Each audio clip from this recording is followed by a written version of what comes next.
गेल्या 3 वर्षांपासून तालुक्यात प्रशासन राज सुरू आहे।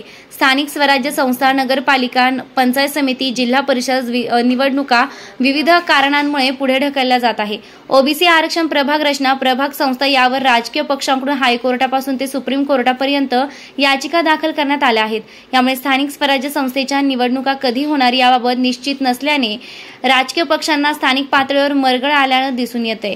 नगराध्यक्ष, जिल्हा परिषद, पंचायत समिती सदस्य, नगरसेवक सर्वजणांचा कार्यकाळ संपून घरी बसले आहेत। नेत्यांकडे काम घेऊन जावे तर ते पदावर नाहीत आणि प्रशासनाकडे जावे तर दिरंगाई, अशी पैठणकरांची अवस्था झाली असून निवडणुका अभावी जनतेला मात्र आई जेऊ देईना आणि बाप भीक मागू देईना याचीच प्रचिती येते।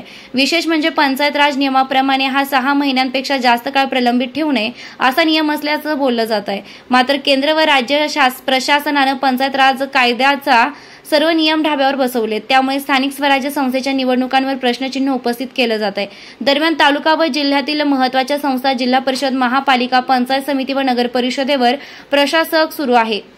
नियंत्रण नसल्यानं प्रशासकाची मनमानी वाढल्याचं दिसून येत आहे। तसेच नागरिकांची महत्त्वाची कामे होत नागरिकांमध्ये प्रशासनाच्या विरुद्ध असंतोष निर्माण झाला आहे।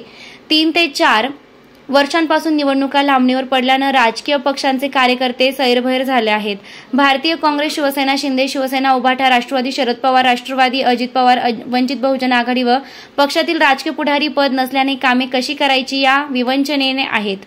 यामुळे अनेक जण राजकीय आखाड्यातून बाहेर जात आहेत। दरम्यान स्थानिक स्वराज्य संस्थेच्या निवडणुका घेण्यात महाराष्ट्र सरकार अपयशी ठरले असून सामान्य जनतेची व नागरिकांची समस्या, कामे गाऱ्हाणे कुणाकडे मांडावी अशी परिस्थिती निर्माण झाली आहे। 2 महिन्यांपूर्वी लोकसभेच्या निवडणुका पार पडल्या। पैठण विधानसभा मतदारसंघाचे आमदार तथा जिल्ह्याचे पालकमंत्री संदीपान भुमरे हे छत्रपती संभाजीनगर, औरंगाबाद जिल्ह्याचे खासदार झाल्यानं पैठण तालुक्यात सर्व विभागात कर्मचाऱ्यांचा धुमाकूळ माजलाय। पैठण तालुक्यात आज घडीला ना आमदार, ना नगराध्यक्ष, ना पंचायत समिती सभापतींसह सर्व लोकप्रतिनिधींच्या जागा रिक्त आहेत। नगरसेवक, जिल्हा परिषद सदस्य, पंचायत समिती सदस्य या सगळ्यांचा कार्यकाळ संपून 3 वर्षाचा कालावधी संपला असून तरी देखील शासन निवडणुका घेत नाही। यामुळे विकास कामे ठप्प झाल्याचं चित्र आहे। पैठणचे सर्व कार्यालय ओस पडले असून त्यांच्यावर कोणाचे नियंत्रण राहिले नसून सर्रासपणे भ्रष्टाचार चालू। तहसीलमध्ये रहिवासी उत्पन्न दाखले काढण्यासाठी 1 महिना लागत असून जनतेनं या सरकारसमोर गुडघे टेकले आहेत व येणारी निवडणुकीची जनता वाट पाहत असून याचा फटका येत्या काळात बसणार आहे। प्रतिनिधी गौतम सोनवणे, बुलंद आवाज, पैठण।